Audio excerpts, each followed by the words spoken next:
चलो बच्चों, तो हमारा जो नेक्स्ट ऐसे है, इसमें हम अपने ऑलमोस्ट मैक्सिमम एसेस खत्म कर चुके हैं और वो चैप्टर्स भी खत्म हो चुके हैं। क्योंकि आपको जब पता चलेगा कि 500 की सीरीज खत्म हो गई है, 200 की सीरीज खत्म हो गई है, 315, 320, तो आपको लगेगा भाई ये तो हमारा मैक्सिमम चैप्टर्स खत्म हो गए। बस चैप्टर्स खत्म हो रहे हैं, ये मत ध्यान रखना कि सिर्फ एसेस खत्म हो रहे हैं ना। हमारा नेक्स्ट ऐसे है बच्चों, और एक चैप्टर भी है, that is audit documentation standard 230।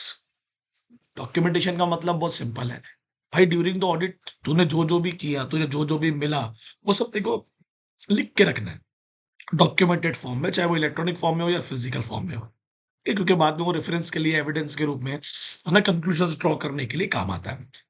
Audit evidence है क्या सर? ये एक रिकॉर्ड है, 100% ये एक रिकॉर्ड है।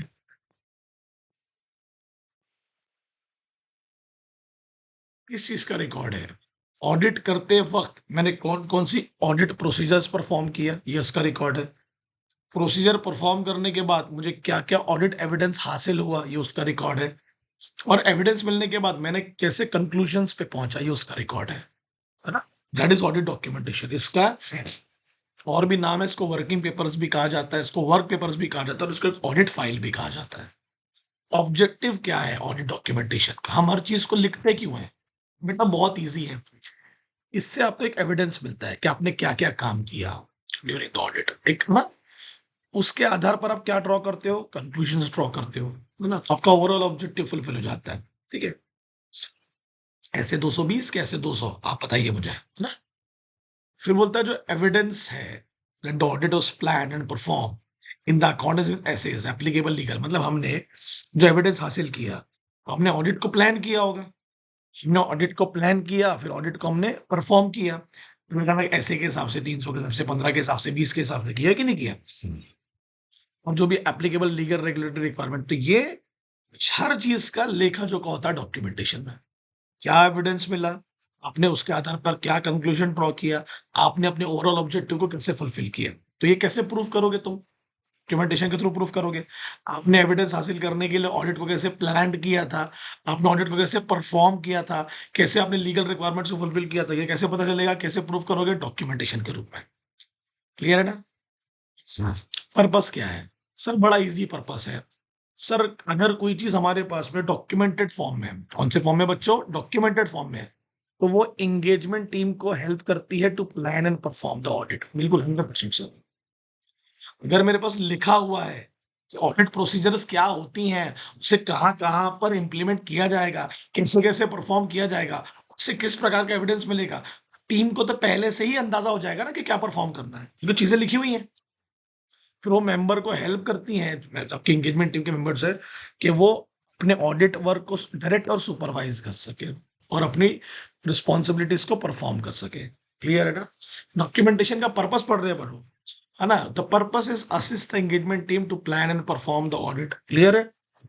मेंबर्स जो होंगे, उनको डायरेक्शन और सुपरविजन दिया जा रहेगा ऑडिट को लेके, और वो अपनी रिस्पॉन्सिबिलिटी को डिस्चार्ज करें।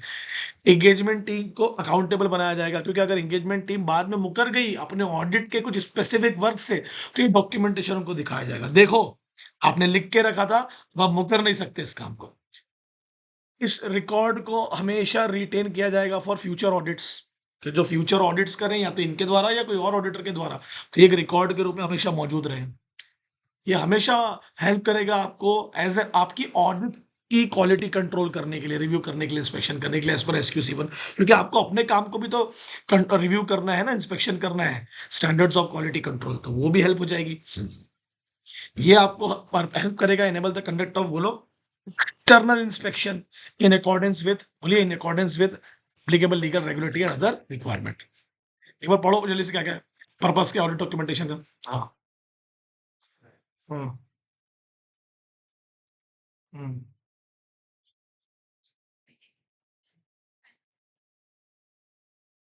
ले लो, कुछ नहीं है।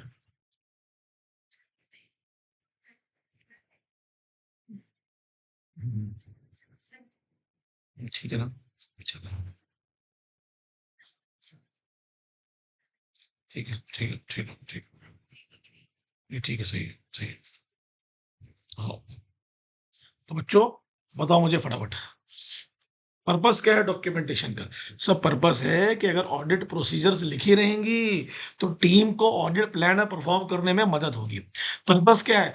मेंबर्स जो होंगे हमारी एंगेजमेंट टीम को, उनको समय-समय पर, क्योंकि चीज़ें लिखी हुई हैं, क्या करना है, कैसे करना है, हम डायरेक्शंस और सुपरविज़न कर पाएँगे और वो अपनी ज़िम्मेदारियों को सही तरीके से डिस्चार्ज कर पाएँगे। अगर डॉक्यूमेंटेड रहेंगी आपकी प्लान, आपका प्रोसीजर्स, है ना, हर चीज़, तो आप एंगेजमेंट टीम को बाद में उनके काम के लिए अकाउंटेबल बना पाओगे। आप इस मैटर को रिकॉर्ड करोगे फ्यूचर ऑडिट्स के लिए। आप अपने ही काम को रिव्यू कर पाओगे, इंस्पेक्शन कर पाओगे एज़ पर एसक्यूसी 1, और ये हेल्प करता है to conduct external inspection as per, बोलो, बोलो, बोलो, बोलो। क्योंकि क्या होगा, आप जब बाहर इंस्पेक्शन किया जाएगा, तो अगर आप चीज़ों को डॉक्यूमेंटेड फॉर्म में, है ना, रखेंगे, तो वो आपको हेल्प करेगा। ठीक है, क्लियर है ना? जाते हैं ना बाहर इंस्पेक्शन करने के लिए एज़ एन ऑडिटर आप, कंटेंट इसके अंदर क्या लिखा होगा? सर इसके अंदर होगा ऑडिट प्रोग्राम। जो लार्ज ऑडिट्स के लिए होता है ना, प्रोग्राम मतलब क्या होगा कि आपने एक पूरा प्रोग्राम बनाया है किसी लार्ज कंपनी के लिए, बड़ी कंपनी के लिए, कैसे इसमें ऑडिट किया जाएगा, अलग-अलग डिपार्टमेंट के लिए अलग-अलग प्लानिंग की जाएगी, समझ रहे हैं ना? प्लानिंग की जाएगी प्रोग्राम्स के अंदर, स्ट्रैटेजीज़ बनाई जाएँगी, ओवरऑल स्ट्रैटेजीज़ बनाई जाएँगी। तो ये लार्ज ऑडिट्स के लिए किया जाता है, बड़ी-बड़ी कंपनियों के लिए प्रोग्राम्स बनाए जाते हैं। फिर एनालिसिस किया जाएगा प्रोग्राम्स का, मेमोरेंडा इश्यू किया जाएगा, ठीक है ना? समरीज़ होंगी सिग्निफिकेंट मैटर्स की। मेमोरेंडा का मतलब क्या होगा? समरी फॉर्म में डायरेक्शंस दिए जाएँगे आपको। समरीज़ होंगी सिग्निफिकेंट मैटर्स की। कन्फर्मेशंस और रिप्रेजेंटेशन होंगे, एक्सटर्नल कन्फर्मेशन, रिटन रिप्रेजेंटेशन के लेटर्स होंगे। चेकलिस्ट होगी, डूज़ एंड डोंट्स होंगे, है ना? कम्युनिकेशन से रिलेटेड बातें होंगी। कितने ऑडिट को परफॉर्म किया वो होगा, कब परफॉर्म किया वो होगा, कब कंप्लीट हुआ वो होगा। क्लियर है कि नहीं क्लियर? सब लिखा होगा ना? ऑडिट के काम को किसने रिव्यू किया? ठीक है, रिव्यू करने वाले भी तो लोग होना चाहिए। कब रिव्यू किया, किस हद तक रिव्यू किया? तो ये क्या लिखा है कि कंटेंट क्या है, होगा क्या ऑडिट डॉक्यूमेंटेशन में? हमारा पूरा ऑडिट प्रोग्राम होगा, उसका एनालिसिस होगा, उसके डायरेक्शंस होंगे, जो मेमोरेंडा इश्यू करते हैं हम लोग अपनी टीम को, समरी होगी सिग्निफिकेंट मैटर्स की, कंफर्मेशंस, रिटन कन मतलब external confirmations and written representation letters होंगे, चेकलिस्ट होगी, डूज़ एंड डोंट्स होंगे, कम्युनिकेशन, हमने जब ऑडिट करते वक़्त सिग्निफिकेंट मैटर्स को कम्युनिकेट किया होगा, तो उसकी जानकारी होगी, इंटरनल मतलब टीसीडब्ल्यूटी से कम्युनिकेशन करते हैं, उसके बाद में मैनेजमेंट से कम्युनिकेशन करते हैं। फिर ऑडिट किसने परफॉर्म किया, कब कंप्लीट किया, फिर ऑडिट के काम को किसने रिव्यू किया, कब किया, किस हद तक किया, ये सब हमारा कंटेंट का फॉर्म है ऑडिट डॉक्यूमेंटेशन का। नेक्स्ट क्या है? Explain the factors which affect the form, यानी format, timing and extent of audit documentation. ठीक है? सर सबसे पहले तो एक चीज क्लियर कर लो अपने दिमाग में, ऑडिट डॉक्यूमेंटेशन कैसा दिखेगा, वो फॉर्मेट कैसा होगा, डेफिनेटली वो ऑडिटर प्रिपेयर करेगा ऑडिट डॉक्यूमेंटेशन को। ठीक है, क्लियर है? Auditor shall prepare audit documentation that is sufficient to enable in, बोलो, ऐसे डॉक्यूमेंटेशन प्रिपेयर करना, ऐसे उसके अंदर अपनी प्रोसीजर्स लिखना, ऐसे एविडेंसेस की जानकारी लिखना कि कोई एक्सपीरियंस ऑडिटर जिसका पुराने ऑडिट से, इस कंपनी के पुराने ऑडिट से कोई लेना देना नहीं भी है, मगर वो तुम्हारी डॉक्यूमेंटेशन को पढ़ के समझ जाए कि क्या क्या मुद्दे इंपॉर्टेंट है और क्या क्या मुद्दे इंपॉर्टेंट नहीं है। समझ में आ रहा है मैंने क्या बोला? डॉक्यूमेंटेशन का फॉर्मेट ऐसा रखना कि जब तुम छोड़ के जाओ यहाँ से, या तुम अगले साल अगर ऑडिट ना करो, अगली बार ऑडिट ना करो, तो एक एक्सपीरियंस ऑडिटर जिसके प्रीवियस ऑडिट से कोई कनेक्शन नहीं है, वो सिर्फ डॉक्यूमेंटेशन देख के ही समझ जाए कि आपने किस प्रकार की ऑडिट प्रोसेस वहाँ परफॉर्म की है, आपने किस प्रकार के वहाँ पर ऑडिट एविडेंस वहाँ हासिल किए हैं, आपने कैसे उनके आधार पर कंक्लूजन्स ड्रॉ किया है, ये देख के ही समझ में आ जाए इस तरीके का डॉक्यूमेंटेशन होना चाहिए। अरे बोलो यार, आपने किस तरीके के वहाँ पर जजमेंट्स लिए, प्रोफेशनल जजमेंट्स लिए? नॉलेज, एक्सपीरियंस, याद हो गया ना आपको? ऐसा खतरनाक डॉक्यूमेंटेशन करके रखो आप कि नया ऑडिटर ऑडिट प्रोसीजर्स के एनटी को समझ जाए, ऑडिट एविडेंस समझ जाए, है ना, कंक्लूजन्स कैसे रीच की वो समझ जाए, आपकी प्रोफेशनल जजमेंट का अंदाजा लगा ले बैठ के वो। क्लियर है? फॉर्मेट ऐसा होना चाहिए, इतना तगड़ा फॉर्मेट होना चाहिए। फिर फैक्टर्स जो आपके फॉर्मेट को और आपके कंटेंट को अफेक्ट करेंगे। यस सर, करेंगे ना सर। एक जैसा तो नहीं हो सकता सर, क्योंकि ऑर्गेनाइजेशंस भी डिफरेंट है, इंडस्ट्रीज भी डिफरेंट होती हैं। तो आपका फॉर्मेट और कंटेंट किस पे डिपेंड करेगा? Size and complexity of the entity. 100% sir. किस प्रकार की ऑडिट प्रोसीजर्स को मैं वहां पर परफॉर्म कर रहा हूँ, उस पर डिपेंड करता है सर। इंस्पेक्शन कर रहा हूँ कि इंक्वायरी कर रहा हूँ, कंफर्मेशन ले रहा हूँ, वो डिपेंड करता है। री परफॉर्मेंस कर रहा हूँ।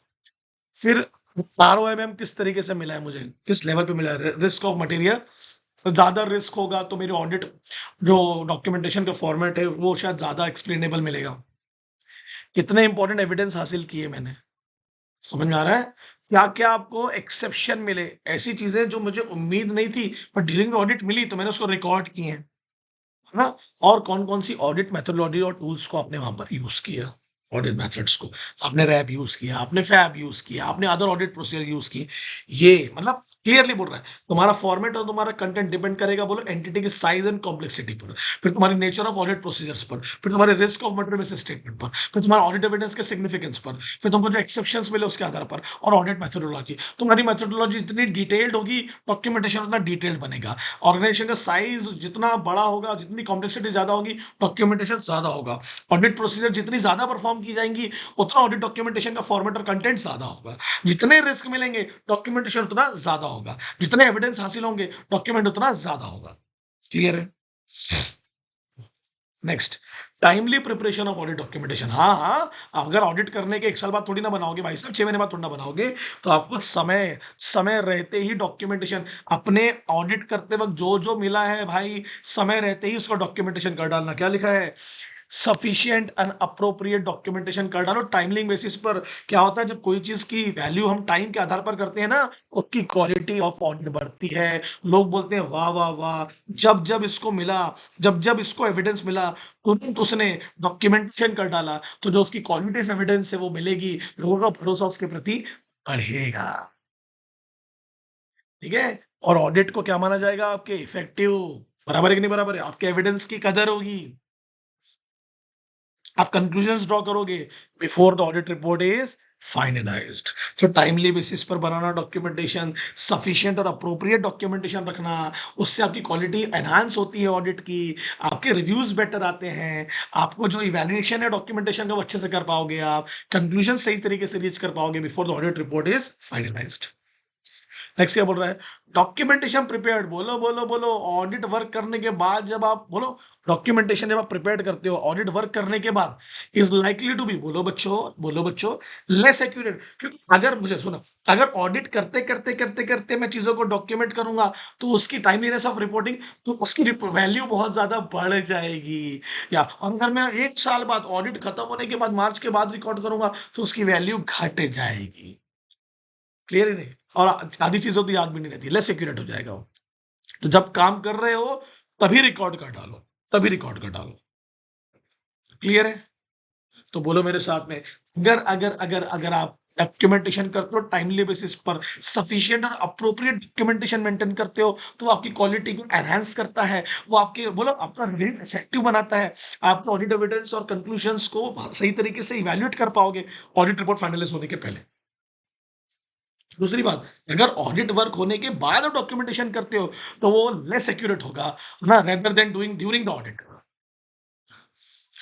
अब write about assembly of audit file. What is audit file? Because आपने ऊपर भी पढ़ा वर्किंग पेपर्स, और किसके पास वो रहेगी और कितने समय तक आप उसको रिटेन करके रखेंगे एज एन एंगेजमेंट टीम और एज एन ऑडिटर और एज एन ऑडिट फॉर्म। अच्छा टॉपिक है, इस पे काफी क्वेश्चन आते हैं एग्जाम में। ऑडिट फाइल का मतलब क्या होता है? ऐसा दिख रहा है, अज्यूम कर रहा हूं मैं, कंप्यूटर में येलो कलर की फाइल है, बताइए बताइए, मेरी एग्जाम्पल येलो कलर के फोल्डर्स होते हैं, तो मैंने अपनी फाइल को मल्टीपल फोल्डर्स में डिवाइड कर दिया। फॉर एग्जांपल, मैं किसी बड़ी एंटिटी के यहाँ पर ऑडिट करने के लिए गया था, तो मैंने अलग अलग डिपार्टमेंट्स के ऑडिट किए, है ना? तो मैंने प्रोडक्शन डिपार्टमेंट का भी ऑडिट किया, मैंने कॉल डिपार्टमेंट का भी ऑडिट किया, तो मैंने इसको अलग अलग फोल्डर्स में डाल दिया, अलग अलग स्टोरेज मीडिया में डाल दिया, फिजिकल इलेक्ट्रॉनिक फॉर्म में रिकॉर्ड उसके मेंटेन करके रखा, और उसी को, उस फाइल के रिकॉर्ड्स को हम लोग क्या बोलते हैं? ऑडिट डॉक्यूमेंटेशन, है ना? एक से ज्यादा फोल्डर्स, स्टोरेज मीडिया। अब दो प्रकार की फाइल होती है बच्चों, एक परमानेंट होती है, करंट होती है। ध्यान देना, असेंबली, इकट्ठा करना, बहुत अच्छा क्वेश्चन आता है इसमें से। जब आपने, ध्यान देना, auditor shall assemble the audit documentation, आपको जो भी मिला ड्यूरिंग द ऑडिट उसको फाइल में डाल दो, भले अलग अलग फोल्डर बना दो उसके। ठीक है? ये जो आप सुनना, ये जो आपको ऑडिट करते वक्त चीजें मिली और आपने इसका डॉक्यूमेंटेशन किया, इन पूरे डॉक्यूमेंटेशन को एक फाइल में डाल दो। समझ में आ रहा है? कब डालोगे आप? डेफिनेटली ऑडिट कंप्लीट होने के बाद। तो सर ये कौन सी प्रोसेस है? इसको एडमिनिस्ट्रेटिव प्रोसेस कहते हैं। इकट्ठा कर रहे हो ना आप पूरी जानकारी। सर ये असेंबल कम करेंगे हम? डेफिनेटली। बोलो बोलो बोलो बोलो बोलो, after the date of audit report. अरे आप बाद में ही करेगा ना भाई, ऑडिट रिपोर्ट के पहले तो तूने डॉक्यूमेंटेशन कर लिया था, अब उसकी फाइल बनानी होगी तो इसलिए तो वो बोल रहा है कि ये एडमिनिस्ट्रेटिव काम है, ये आपका ऑफिस वर्क है, ये तो आपको कर लेना चाहिए, ये आपका ऑडिट वर्क नहीं है, ये आपका ऑफिस वर्क है। फिर क्या बोल रहा है बोलो? एक टाइम लिमिट होती है क्योंकि आप पूरा डेटा इकट्ठा कर रहे हो, एक फाइल में डाल रहे हो उसको, तो उसकी टाइम अवधि तो होगी। तो बोलता है to complete the assembly of final audit file is ordinary not more than बोलो ऑडिट रिपोर्ट बनने के अगले 60 दिन में कंप्लीट कर ही लेना। उससे तुम्हारा एसक्यूसी मेंटेन होगा, what is standard of quality control होगा कि वाह, ऑडिट रिपोर्ट बनी और अगले 60 दिन में भाई साहब ने पूरी की पूरी ऑडिट डॉक्यूमेंटेशन की एक फाइल कंप्लीट कर ली अलग अलग फोल्डर्स में। सही है बोलो। और ये जो आप बार-बार फाइल बना रहे हो ना फ़ोल्डर्स की, ऑडिट डॉक्यूमेंटेशन की, ये एक बस एडमिनिस्ट्रेटिव प्रोसेस है, आपका एक ऑफ़िस वर्क है। इसमें कोई नई ऑडिट प्रोसीजर परफ़ॉर्म करने की ज़रूरत, कोई कंक्लूज़न ड्रॉ करने की ज़रूरत नहीं है, ये आपका काम है, ये तो आपको करना ही है एज़ एन ऑडिटर भैया। भाई कितनी चीज़ें मिलती हैं ऑडिट करते वक़्त, तो सबकी एक फ़ाइल बनाओ और सबका एक फ़ोल्डर बनाओ और फ़ोल्डर्स को फ़ाइल में तब्दील कर दो, लिख दो XYZ कंपनी, तो फ़ाइल बन जाएगी, हमेशा परमानेंटली रिकॉर्ड हो जाएगी आपके पास में। अगर ध्यान देना, अगर ऑडिट डॉक्यूमेंटेशन में कोई चेंजेस आए जो आ सकते हैं ना, क्योंकि ड्यूरिंग द ऑडिट कुछ मिला, मैंने कुछ समझा, बाद में कुछ और समझा, तो मैंने डॉक्यूमेंटेशन में चेंजेस लाए। ध्यान देना, बोलता है अगर आपने ऑडिट डॉक्यूमेंटेशन में कोई चेंजेस लाए और चेंजेस में however be made to the documentation during the file and assembly, जब आप इकट्ठा कर रहे थे ना डेटा ऑडिट रिपोर्ट बनने के बाद, तो आपने ऑडिट डॉक्यूमेंटेशन में कोई चेंजेस लाए, तो अगर बोलता है वो चेंजेस क्या है, एडमिनिस्ट्रेटिव नेचर के हैं, तो कर सकते हैं। क्या होते हैं एडमिनिस्ट्रेटिव नेचर? हेलो, बोलो भाई लोग, एक सेकंड में इंपॉर्टेंट मैसेज है वो कर लेता हूँ, आप पढ़ो जल्दी से फटाफट। लोग घर जैसा माहौल रखना है, कभी कभी मैं भी बिजी हो सकता हूँ ना, क्या दिक्कत है उसमें?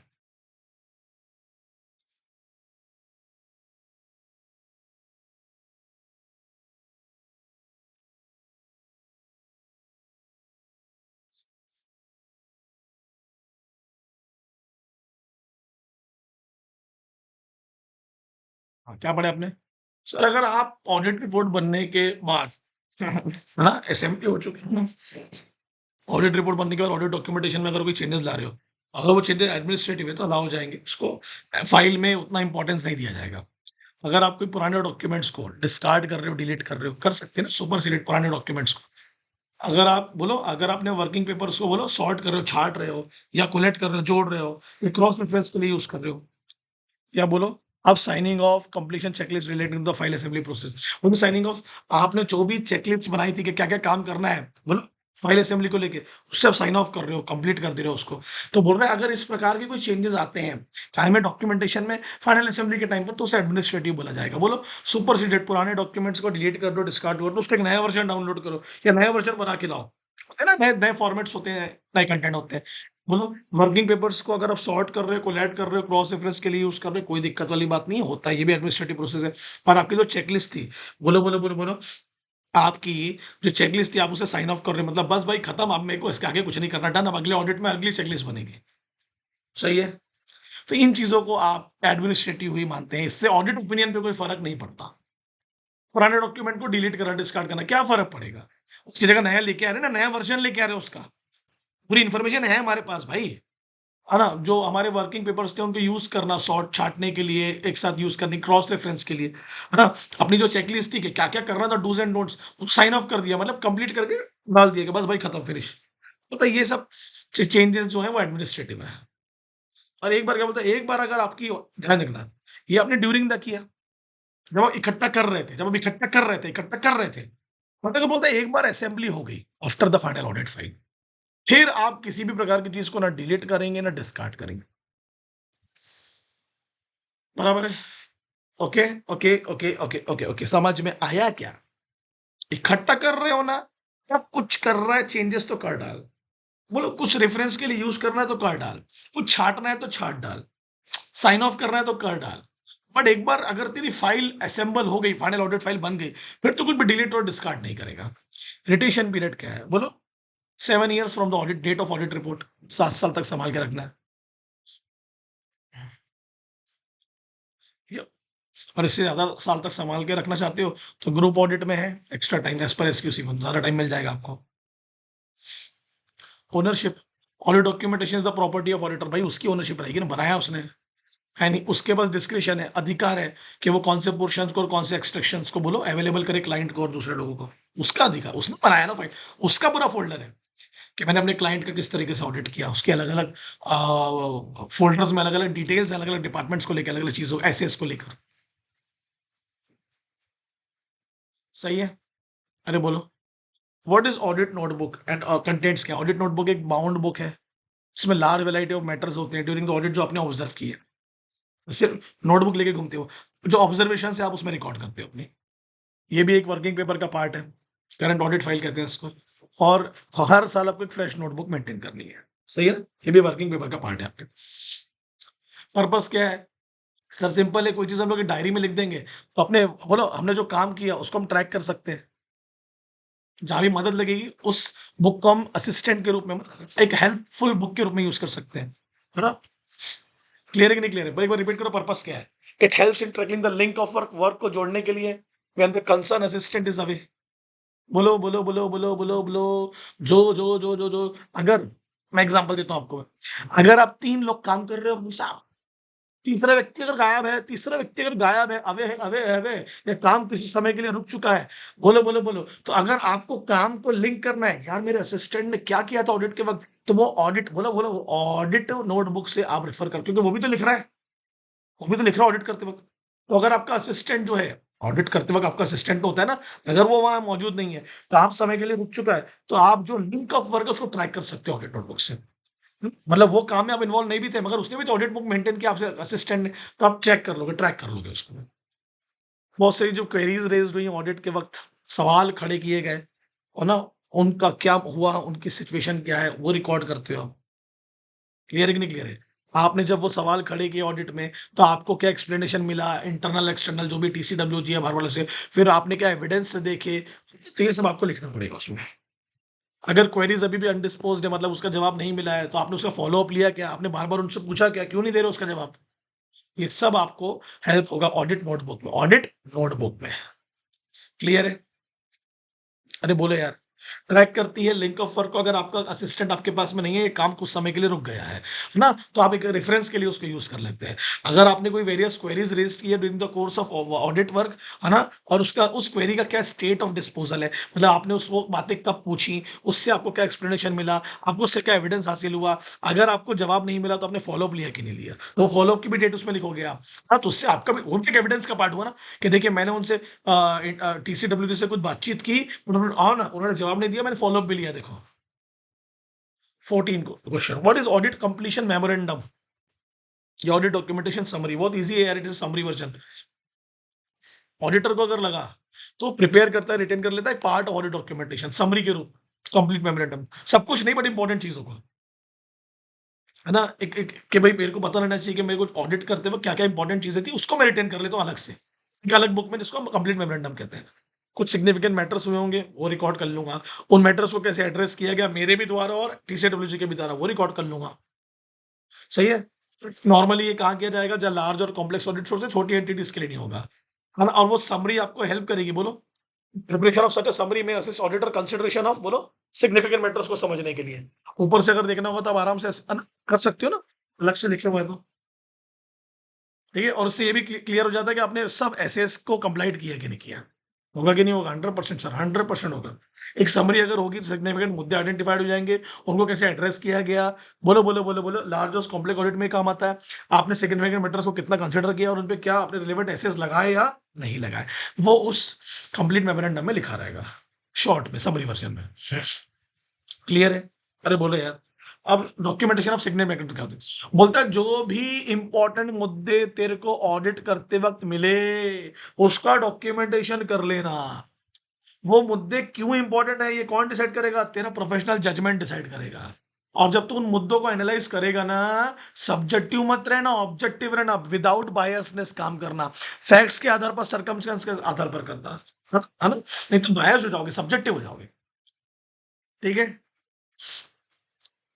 बोलो, सिग्निफिकेंट मुद्दे जो ऑडिट करते वक्त मिले उसको डॉक्यूमेंटेशन में इंप्रूव करो। सिग्निफिकेंट मुद्दे मैंने कैसे डिसाइड किया, अपनी ऑब्जेक्टिविटी के आधार पर, फैक्ट्स और सर्कमस्टेंस के आधार पर। अब एग्जांपल क्या है, audit procedure, results of audit procedure indicating कि फाइनेंशियल स्टेटमेंट क्या है, बोले कुड बी मटेरियल मिसस्टेटेड, तो need to revise the auditor previous assessment of risk. Auditor को हम क्या बोल रहे हैं, भाई तेरा जो प्रीवियस असेसमेंट था ना आरओएमएम को लेके, बोलो बोलो बोलो, और उसके रिस्पॉन्स को लेके उसको रिवाइज कर। ये सब चीजें हम लोग, बोलो ये सब चीजें हम क्या करेंगे, ये इनको हम क्या बोलेंगे, सिग्निफिकेंट मैटर्स। तो इन सिग्निफिकेंट मैटर्स का भी डॉक्यूमेंटेशन करना है। तेरे को क्या मिस स्टेटमेंट मिला और तूने प्रीवियस असेसमेंट में, है ना, उसको रिवाइज करना है, तो वो भी डॉक्यूमेंटेशन करो। फिर कौन कौन से सर्कमस्टांसेस थे जहां ऑडिटर, बोलो, cause the auditor significant difficulty in applying necessary audit procedure. ऐसी कौन सी परिस्थितियां पैदा हो गई जहां तुम अपने ऑडिट प्रोसीजर्स को इंप्लीमेंट नहीं कर पाए, वैसे कौन सी बताइए। सर मैं एक्सटर्नल कंफर्मेशन के लिए जाता था, ये लोग मेरे को बोलो बोलो बोलो लेटर ही नहीं देते थे सर, बड़ी दिक्कत होती थी। और फाइंडिंग, बोलो, finding that could result in modification of, बोलो, ऑडिट ओपिनियन और the inclusion of EOM on audit report. किन मुद्दों से मॉडिफिकेशन आया ओपिनियन में, और कौन से मुद्दे यूजर्स के लिए मुझे एनहांस करना था ईओएमपी में। ये सब क्या है, बोलो, सिग्निफिकेंट ऑफ सिग्निफिकेंट मैटर्स। एक बार याद कर लेते हैं, सिग्निफिकेंट मैटर्स कब मिले during the course of audit, तूने उसका क्या किया, डॉक्यूमेंटेशन किया। तूने कैसे डिसाइड किया क्या सिग्निफिकेंट है, सर ऑब्जेक्टिविटी के साथ, फैक्ट्स के साथ, सर्कमस्टेंसेस के साथ। सर एग्जांपल बोलो, ऑडिट प्रोसीजर क्या इंडिकेट करता है, या तो मुझे स्टेटमेंट क्या मिलेंगे, मटेरियल मिस स्टेटेड, या फिर नीड टू रिवाइज करना पड़ेगा अपने प्रीवियस असेसमेंट को, और उस पर मैंने कैसे रिस्पॉन्ड किया। बट तूने कैसे रिस्क को, बोलो, कैसे रिस्क को एसेस किया था, उस पर कैसे रिस्पॉन्ड किया, इसका भी डॉक्यूमेंटेशन करना, क्योंकि ये भी सिग्निफिकेंट मैटर्स है। कौन कौन से सर्कमस्टांसेस थे जहां पर तुझे ऑडिट प्रोसीजर लगाने में दिक्कत हुई, ये भी सिग्निफिकेंट मैटर्स है। कौन कौन सी ऐसी फाइंडिंग्स थी जिसके आधार पर तूने ऑडिट ओपिनियन को मॉडिफाइड किया, ईओएमपी जैसा पैराग्राफ जोड़ा ऑडिट रिपोर्ट में, ये भी सिग्निफिकेंट है। तो ये सब सिग्निफिकेंट है। बोलो, matters during the audit, objectivity of facts और सर्कमस्टेंसेस साथ में, मटेरियल मिस स्टेटमेंट मिले, सिग्निफिकेंट है। रिवीजन ऑफ रिपोर्ट कर रहा हूं मैं, और मैंने कैसे रिस्क डिसाइड किए, मटेरियल से मैंने ऑडिट रिस्पांस उस पे क्या रहा, ये भी सिग्निफिकेंट है। कौन कौन सी सिग्निफिकेंट डिफिकल्टी अराइज हुई ऑडिट प्रोसीजर इंप्लीमेंट करने के लिए, वो भी सिग्निफिकेंट है। और कौन सी फाइंडिंग्स के आधार पर मैंने अपने ऑडिट ओपिनियन को मॉडिफाइड किया, और कौन से पैराग्राफ को इंक्लूड किया, ईओएमपी को, ये सब सिग्निफिकेंट है, सिग्निफिकेंट मैटर्स है। क्लियर? अरे बोलो यार। So we have finished 2:30 almost, brother and sisters।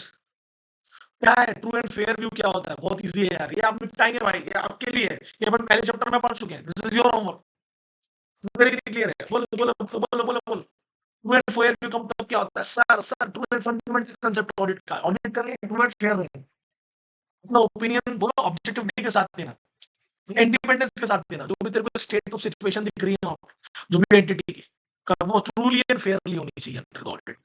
बायस नहीं होना भाई साहब। ट्रू एंड फेयर क्या है, कि कैसे डिसाइड होगा what is true and fair, ये तेरा जजमेंट पे छोड़ दे रहे हैं हम लोग, क्योंकि इसको लिख नहीं सकते भाई, क्योंकि हर एंटिटी के हिसाब से हमारा ट्रू एंड फेयर होगी। In more specific terms the ensure true and view, true and fair को नॉर्मली हम लोग क्या कहते हैं।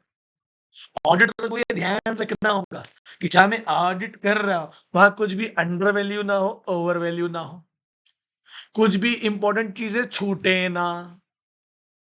बोलो, कुछ अगर एसेट्स पर चार्ज है तो वो डिस्क्लोज करो, गिरवी है तो। कोई मटेरियल लाइबिलिटीज है अगर आप पर, बड़ी इंपॉर्टेंट लाइबिलिटीज हैं, वो छोड़ना मत। पीएनएल और बैलेंस शीट में जो इंपॉर्टेंट मैटर डिस्क्लोज कर देना। अकाउंटिंग पॉलिसीज क्या फॉलो कर रहे हो तुम, कैश बेसिस, अग्रुअल बेसिस, बता देना। अरे बोलो भाई। और जितने भी unusual, exceptional, non recurring items उनको डिस्क्लोज करो सेपरेटली। कॉन्टिजेंट लाइबिलिटी अलग से दिखा रहे भाई, अलग से दिखा। हो गया खत्म यार, क्या इजी था। ट्रू एंड फेयर यही तो है, ये सच्ची और फेयर चीज है। मैंने ऑब्जर्व किया कि ना वो अंडर वैल्यू थी ना वो ओवर वैल्यू थी, कुछ भी मटेरियल छूटा नहीं, एसेट्स पे चार्ज था डिस्क्लोज करो, मटेरियल लायबिलिटी कुछ भी हमने छोड़ी नहीं, पीएनएल बैलेंस शीट की कोई भी जानकारी डिस्क्लोज होने से छूटी नहीं, अकाउंटिंग पॉलिसी प्रॉपर्ली फॉलोड हो रही है, कुछ भी अनयूजुअल रहा या फिर एक्सेप्शनल रहा, नॉन रिकरिंग रहा, तो उसको अलग से डिस्क्लोज करना पड़ेगा। ये तो है फायदा। फेयर एंड व्यू का मतलब तो यही होता है ना, ये तो करना है मुझे, ये तो बोलना है अपने क्लाइंट को कि ये सब करो, कुछ ओवर वैल्यू मत करो, अंडर वैल्यू मत करो, कुछ ओमिट मत करो, डिस्क्लोज मत करो, सॉरी डिस्क्लोज करो, कुछ ओमिट मत करो लाइबिलिटी को लेकर, एसेट को लेकर, है ना। बैलेंस शीट पीएनएल की चीजों को डिस्क्लोज करो, अकाउंटिंग पॉलिसीज को फॉलो करो कंसिस्टेंटली एस9 के अनुसार। और audit trail, audit trail, audit trail, audit trail, ये मैं आपको होमवर्क दे रहा हूं, ऑडिट ट्रेल। ऑडिट ट्रेल में आपको होमवर्क दे रहा हूँ, मैं पूरी उम्मीद कर रहा हूँ कि ऑडिट ट्रेल ये एक डॉक्यूमेंटेड फ्लो ऑफ ट्रांजैक्शन है। इसमें आप इन्वेस्टिगेट करते हो कि कैसे एक source document was translated into an accounting entry. आपके पास एक डॉक्यूमेंट था वाउचर्स के रूप में, इनवॉइस के रूप में, आपने उससे कैसे अकाउंटिंग एंट्री की, कैसे आपने उसमें, और फिर एंट्री के बाद वो एंट्री कहाँ गई बताइए, फाइनेंशियल स्टेटमेंट में। आपको क्या इन्वेस्टिगेट करना है, वो सोर्स डॉक्यूमेंट बता जिसके आधार पर तूने अकाउंटिंग एंट्री की और फाइनली उसका फाइनेंशियल स्टेटमेंट में एंट्री की गई। क्लियर है ना? अरे बोलो ना भाई। Audit trail documented flow of transaction है। पहले इनवॉइस बना, बोलना भाई इनवॉइस बना, जैसे परचेज इनवॉइस, सेल इनवॉइस, ये डॉक्यूमेंटेड फ्लो ऑफ ट्रांजैक्शन है। तो अगर एक में गड़बड़ हुई तो दूसरे में गड़बड़ दिख ही जाएगी आपको 100%। क्लियर है कि नहीं क्लियर है? ये ऑडिट एविडेंस भी बताता है आपको, एस्टेब्लिश करता है ट्रांजैक्शन की। भाई सिंपल है, अगर तूने माल बेचा है तो पहले माल खरीदा होगा, ठीक है? तूने बेचा है तो तेरे पास सेल इनवॉइस होगा, होगा कि नहीं होगा यार? सामने वाले के परचेस इनवॉइस होगा, तो वो फ्लो ऑफ ट्रांजैक्शन को ट्रैक कर लूंगा ना मैं, उसकी ऑथेंटिसिटी को, इंटीग्रिटी को। गड़बड़ दिख जाएगी। एडवांटेज क्या है, आप सिस्टमेटिक तरीके से रिकॉर्ड मेंटेन करते हो। क्लियर है कि नहीं क्लियर है? स्टेप बाय स्टेप अकाउंटिंग होगी, ट्रेड डिटेल्स होंगी, फाइनेंशियल डेटा होगा, उनके सोर्सेस रहेंगे। इंटरनल कंट्रोल ट्रैक करोगे, डेटा सिक्योरिटी को, जिम्मेदारियां फिक्स करोगे, इवेंट दोबारा से रिबिल्ड करोगे, इवेंट्स को, प्रॉब्लम एरियाज पे फोकस करोगे। तो जो प्रॉब्लम है उसके स्पेसिफिक रीजन पता चलेगा, सिस्टम होगा, operational system properly. Audit trail आपको रेगुलेटरी सिस्टम में भी हेल्प करता है। ये ट्रेल है, ऑडिट ट्रेल सिस्टमैटिक, मतलब audit trail helps in maintaining record of systematic activity. जब हम अपने क्लाइंट के जो कंज्यूमर्स हैं, क्लाइंट के जो भी लोग जिनसे धंधा पानी कर रहे हैं, करना पड़ेगा, अकाउंटिंग करनी पड़ेगी, ट्रेड डिटेल्स लेनी पड़ेगी, फाइनेंशियल डेटा के इंटरनल कंट्रोल के लिए भी आसान हो जाएगा, क्योंकि फ्लो ऑफ ट्रांजैक्शन में गड़बड़ भी नहीं, मतलब गड़बड़ है, फ्लो ऑफ ट्रांजैक्शन में गड़बड़ नहीं है, मतलब कंट्रोल स्ट्रांग है, डेटा स्ट्रांग है, रिस्पांसिबिलिटी फिक्स की जाएंगी, इवेंट्स दोबारा रीबिल्ड किए जाएंगे, परफॉर्म किए जाएंगे, प्रॉब्लम के रीजन को स्पेसिफाई किया जाएगा, और सिस्टम एक ऑपरेशन सिस्टम बनाया जाएगा। ऑडिट ट्रेल इसकी कॉस्ट क्या होगी, यस इसमें इन्वॉल्व तो होती है, सिर्फ the cost is not only of एक सिस्टम, कोई सिस्टम लगेगा, टेक्नोलॉजी लगेगी, वो इंपॉर्टेंट नहीं है, टाइम भी लगता है उसमें बहुत ज्यादा, डेटा एनालाइज करने में लगेगा ना भाई। पूरा फ्लो ऑफ ट्रांजेक्शन ट्रैक कर रहे हो ना आप, किधर बिल बना, किधर सामान आया, पैसे कहाँ गए, फिर किसने सामान खरीदा, वो पूरा पूरा फ्लो ऑफ ट्रांजेक्शन है। सही है? तो उसमें एक में बीच में भी गड़बड़ मिली तो वो समझ में आ जाएगा फिर। तो उसमें ऑटोमेटेड टूल्स यूज करते हैं हम लोग लार्ज वॉल्यूम ऑफ ट्रांजेक्शन को डेटा ट्रैक करने के लिए, और मैं मशीन्स की बात कर रहा हूँ बेसिकली। अब मशीन्स होगी तो इनका कॉन्फिडेंस भी बढ़ेगा काम करने में, बराबर है कि नहीं बराबर है? कंट्रोल्स को वेरीफाई कर पाओगे कि कंट्रोल कहीं बोलो, whether control devised by the management for operating effectively or not, जो कंट्रोल अपॉइंटेड मैनेजमेंट के द्वारा वो ऑपरेट इफेक्टिवली काम कर रहे हैं कि नहीं कर रहे हैं, इससे भी समझ में आ जाएगा। क्योंकि फ्लो ऑफ ट्रांजैक्शन टूटा मतलब कंट्रोल नहीं है सही। ठीक है? जो ट्रांजैक्शन परफॉर्म किए जा रहे हैं, बोलो, वो ऑथराइज पर्सन के द्वारा किए जा रहे हैं कि नहीं किए जा रहे हैं। पैसे कलेक्ट कौन कर रहा है भाई? कोई भी तो नहीं कर रहा, ऐरा गैरा अपॉइंटेड पर्सन है ना। और ऑडिट ट्रेल्स क्या होता है, आपकी डेटा सिक्योरिटी को इंप्रूव करता है, और ऑडिटर उस डेटा सिक्योरिटी के आधार पर उस इंफॉर्मेशन को कभी भी ऑडिट में यूज कर पाएगा, और उसकी जो रिलायबिलिटी ऑफ ऑडिट एविडेंस है वो बढ़ती है ना भाई। रिकॉर्ड सब लिखा हुआ है ना, फ्लो ऑफ ट्रांजेक्शन का पूरा रिकॉर्ड मेंटेन है तेरे पास में। जब कोई एविडेंस पेश करेगा तो तेरे पास पूरा फ्लो ऑफ ट्रांजेक्शन का रिकॉर्ड होगा, तो कोई क्रॉस क्वेश्चन नहीं कर पाएगा तू। सही है? इसमें क्वेश्चन आता है बहुत ऑडिट ट्रेल पर। ट्रेल फ्लो ऑफ ट्रांजेक्शन की चेन को ट्रैक करना, सोर्स ऑफ डॉक्यूमेंट कि ये जो एंट्री हुई है जर्नल में लेजर में, डॉक्यूमेंट का सोर्स क्या है? तुम्हारे पास है तो जिसकी एंट्री उसके पास भी एक सोर्स होगा, ट्रैक करेंगे उसमें। सिस्टम लगता है, टाइम लगता है, समय, टेक्नोलॉजी का यूज है। फिर उसके बाद में अगर गलतियां मिलेंगी तो हम इंटरनल कंट्रोल कर डालेंगे, रिस्पॉन्सिबिलिटी फिक्स कर डालेंगे, क्यों ये प्रॉब्लम्स आ रही हैं वो स्पेसिफाई कर डालेंगे, सिस्टम को कैसे ऑपरेट करना है वो डिसाइड होगा। ठीक है? चलो बोलो, समझा क्या बोला मैंने तुम लोगों को?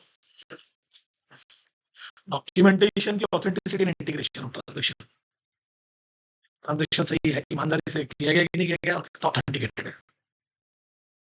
ठीक है? चलो ठीक है, खत्म, फिनिश, 230 फिनिश। जल्दी देख के मुझे बताना समझिए चीजें।